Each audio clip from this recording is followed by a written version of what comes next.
Welcome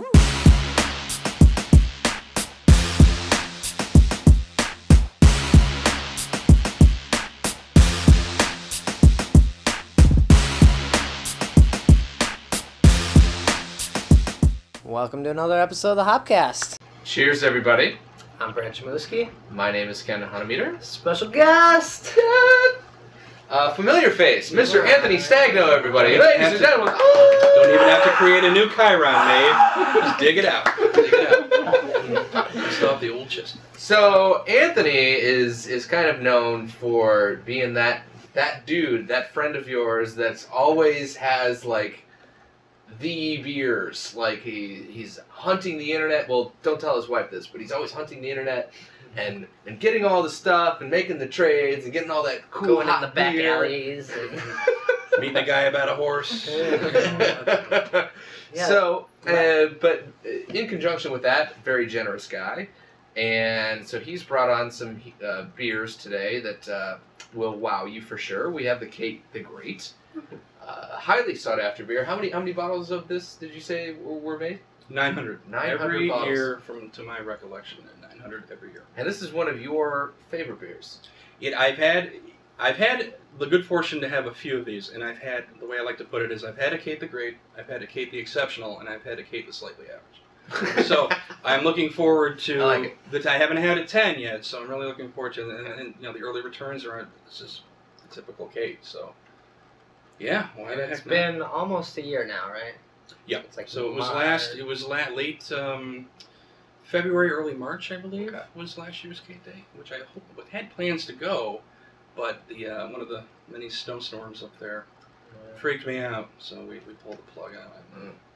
Let's go ahead and open this and talk a little bit about it. You've kind of mentioned a little bit before that this is kind of like a little bit more of a balanced imperial stout. Yeah, I mean, less, it doesn't thinner than the typical Dark Lord, that kind of thing. It's more along the lines of what an American stout or a Russian stout should be. There's not a lot of crazy things going on here. It's under 10%. It's not gonna completely fatigue you like a fresh Dark Lord would do, or you know. So it's more in line of what the style is or was before all the experimentation. Just good, clean fun. Absolutely. Well, we got these fancy glasses. Yeah, look at that. And let's pour it out and take a look. Cheers.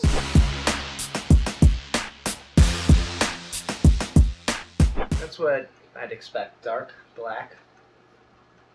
Thick, lustrous, luxurious. Yeah, it's priority. Got a little thin head on there. Mm-hmm. So. Yeah, a little bit. I poured it a little bit vigorously, and we got a little bit of action going on, but not a whole hell of a lot. It's not an in-your-face roast. I would say it's extremely balanced in the aroma. Chocolate shines for me. Yeah. Which is always my favorite aspect of a stout. Yeah, it's more chocolatey than, like, pungent roast. A little bit of alcohol, but not overpowering. not too much. No. Yeah, this comes in at around 9, so Nine. I'm under gonna say it's 3. 9. Yeah. Well, I mean, it smells great, looks great. I Let's do assume it. it tastes great. Let's find out.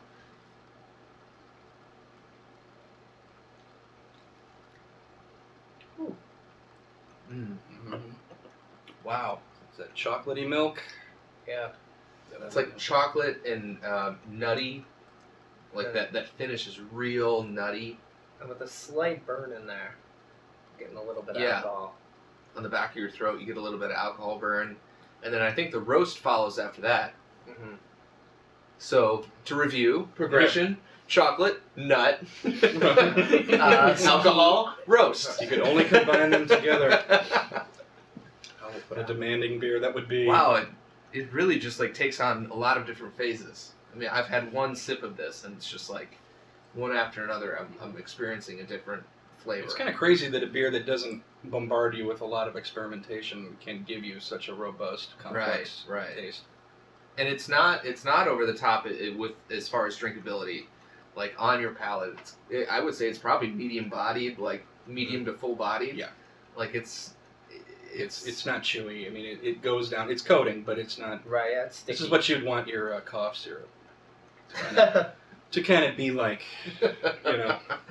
I like. Maybe I would actually yeah. take cough So syrup. take notes. If it was like this. Robitussin. I like Dark Lord and Darkness. They're usually pretty sweet. They have that like raspberry cherry going on, and this doesn't have too much of that. Like slightly, but I like that it's not there. It's not overly sweet. Yeah, you know, I can appreciate some balance in things nowadays. As I age, like a fine imperial stout. Or that Twinkie that fell behind the counter. Either way, I suppose you'll have to look at different ports of me. But yeah, a little bit of balance I think is nice, and especially when you're talking about you know, these one-off specialty release type of beers. They a lot of times tend to be kind of over the top and that type of thing. But this is quite refreshing. I like that. Now, so are they bottling it at their brew pub there? Are they hand bottling it? Now, from what I understand about Portsmouth, they have a very small bottling operation. Their sister brewery, Smutty Nose, has the big. They're the ones distributing all over the place. Right. So they get they're the money makers. The Portsmouth pub is where they have the Cape Day release. Right. And yeah, they can only do 900 bottles, and I think they only set aside maybe 5 kegs a year. Every now and again, like during the summer, you'll see them put a special one out. Yeah, I want to say, and it always kicks right away from what I gather. But they'll save a couple throughout the year to kind of just pop on for the locals, and so they can enjoy it. They don't have to go through the rigmarole of Cape Day. Yeah, so there hasn't been any problems like Foothills had some of those beers. Infection, oxidation. Last year's Kate had some problems, and in fact, the one I was lucky enough to have 2. The one I had in May of that year was great. It was probably the best one I've had. And then we had one in December, and the onset of infection was that was the 09. The 09, yeah. So there was some metallic notes. It was. That was the year. That year really sucked. That Kate, she's a real bitch. Her and the way she looks, and her condescending eyes, and I'm starting to think of Phil Collins now. I don't know what's going on. But it's getting later in the evening, so that's how this show goes. Yeah, the more beers. The more beers, the more Phil Collins. The way you look tonight, baby. Mm-hmm. Man could pelt the drums. So this beer's getting harder and harder to get, right? This coming year, it's a lottery kind of. Yeah, so there's the lottery. I believe you can only get 15 tickets a day. And no one They're from going to out of state can get on board, right? Or you... Well, unless you've got a buddy. I mean, it'll be interesting to see how the secondary market for this beer goes. But yeah, it's going to be 900 bottles again. I believe I've heard either 10,000 or 20,000 tickets, and then 900 winners. Oh. Yes, yeah. So, and that's all kind of connected through the proceeds for the ticket purchases will go to charity. Yeah, they're benefiting at least 2 charities, I believe. Neither charity that we. Guess that's cool. Yeah, whatever. You better enjoy those clothes, underprivileged people. That's terrible. Like I think they should just have the tickets for the beer. Like I think the lottery thing is kind of like you go in there. What if you get 15 losers? And you're like, fuck. Exactly. Then you got to come back tomorrow. I hope you didn't drive in from Boston for this Right. sucker. But yeah, it's whatever. They're closing the borders a little bit, but That's your prerogative. I don't know. I Drive the think hype. even as a local, I would probably be a little bit frustrated with that. Like just kind of having to go back in, like purchase more tickets. Jesus. But Well, you could have some beers while when you're you- purchasing tickets. I never touch this stuff. Yeah. But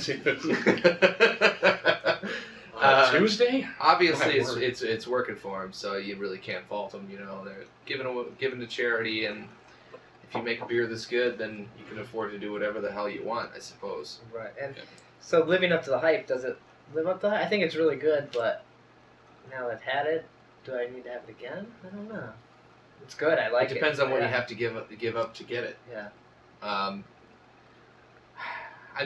Personally, I'm kind of like out of the loop with the trying to acquire, the golden gem and all that type of thing. So, I'm happy when people bring these things into my presence, And if I happen to come across something, I'm happy to give it away, but not something I'm going to sit there and spend all my time and money on, you know. I could have just stayed home and watched Royal Pains. No, I agree with you. I mean, it's one of those things that early on in your beer drinking career, you're going to be wowed by that. You're going to be swayed by the hype. And the more beer you drink, it's not necessarily the beer isn't any good. It's just your palate is turned in. But I mean, yeah, this is a terrific beer. Is it worth the price? Maybe. I mean, we're having a good time. I think what I do like about this beer is that it is that style, and it is more quaffable, more drinkable, and I guess I'm just getting old. I don't know, but I'm digging it, man, and just based purely on that it's not super extreme. And then at 9%, like I'm almost halfway gone here. It's going down quickly. It could have been those other beers I had, but like it hides it. It's balanced. Mm-hmm. It's It's masterfully done. It's great beer. So they've got something to look forward to out in that region for sure. Yeah, all that snow. Have fun waiting in line. But we all do, you know. We have our beers out here that, you know, they would love to have, and it works both ways. Both ways. So should we move on to a even more limited beer? Why not? So reach off camera. So you got this guy from Coast. The first bottling of Blackbeerd. What's hot in the streets was there was only 3 cases of that, so that equates to 48 bottles. Bottled in February 18th of 2008. So this is also coming in around 9 or 9. 9.3 the label says. No reason to disagree with that. So we'll see how 2 years treated it.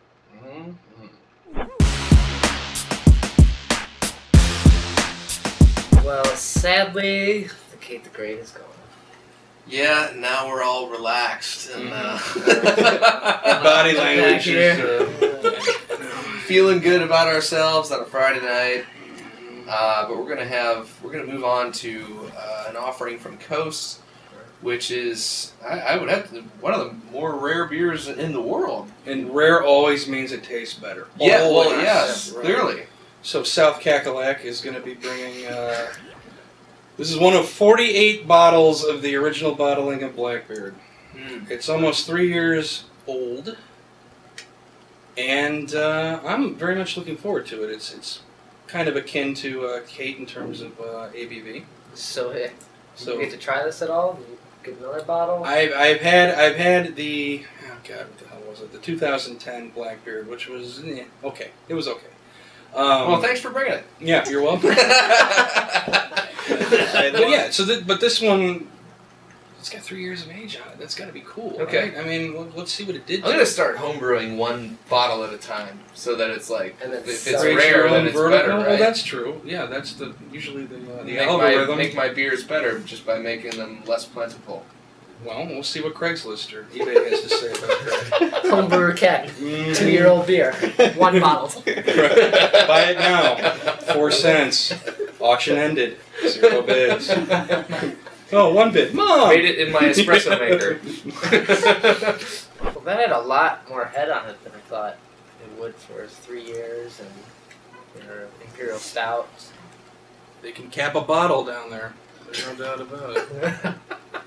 Yeah, it looks a feather in your cap. Mm-hmm. Another arrow in your quiver. Notch in the bedpost. Ooh, yeah. It doesn't Let's just do this all night long. Let's do it. And then, yeah, so you can't slide ahead on, and coat it in a certain way. You're stuck with us, people. And Oh, boy. it doesn't look as thick as Kate the Great. Hints of maybe some ruby on the edges there. I would put them very similar in appearance, aside from the head. It doesn't seem like too viscous of a beer. But I didn't think that Kate was really either. No. You know? No. You fighting any of those? Well, smelling a lot of like I get like a chocolate and a slight smokiness. Yeah, just definitely. They smoke the malts on this? I'm not sure. I mean, Maybe what does the label maybe say? Consult the label. A tiny percentage, if any. But Hops are followed by smoked malts. Smoked malt. And that smoke is still here. Cicerone. Nice. Ray? Huh? Honorary? I'm not taking the test, Ray. Just give that shit. Mail me the ribbon. Yeah, it smells great. So, cheers. Let's dive on in before they take my Cicerone away. So the smoke comes out a lot more in the flavor, I think, than it is in the aroma. Man, that's good. Yeah, this has done wonders. But not to just steer you in one direction. It's not like it's a super smoked beer. No, not at all. It's just got that slight amount of smoke character, On the edges, on the periphery, if you will. Right. It's really light in the mouth.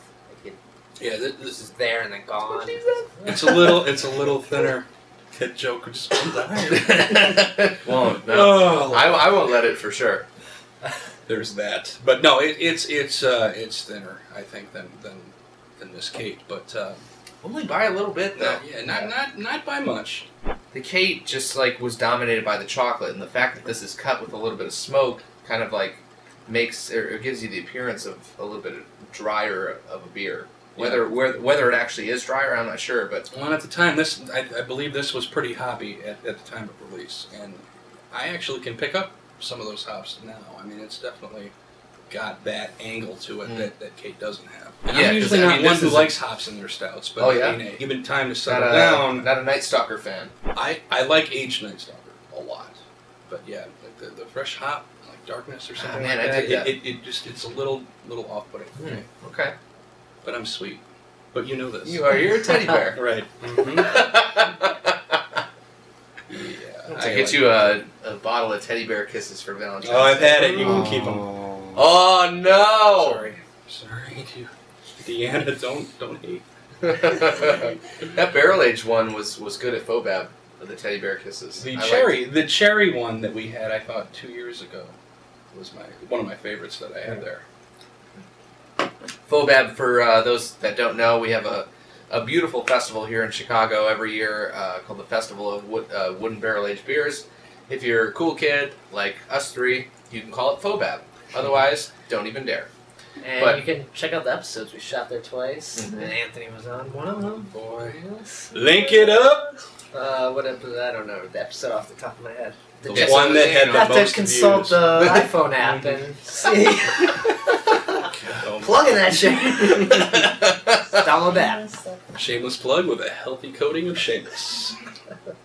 Yeah, but now that we brought it out, you can download us on iTunes for the iPhone. We have a HopCast app, so if you're ever needing to kind of quench your love for beer while you're on the go and you can't actually drink beer, maybe you're driving or something, you can download the app and watch the episodes. It's much safer. Because it's to watch video and drive. To watch your episodes than to drink and drive. The lady next to me always is like that. They'll have screens in the compacts. Here's an idea. Well, you're going to get less weird looks from the guy. You look over, he's watching his iPhone, or the guy drinking the beer. Meanwhile, the viewers in South Carolina are going, what the fuck is happening Talk here? about the beer. Get back to the beer! And again, this is still kind of like a nice, straightforward Russian Imperial Stout. It's not hitting you over the head with crazy, flavors coming every which way. It's just... I'm starting to pick up those lingering hops that you were mentioning before. So I would be curious to see what this tasted like, fresh. But it certainly ages quite nicely. So I have to thank you for. And after 3 years, cheers. Yeah. Thanks for sharing. Pleasure was all yours. And thank you for watching. Cheers. Cheers.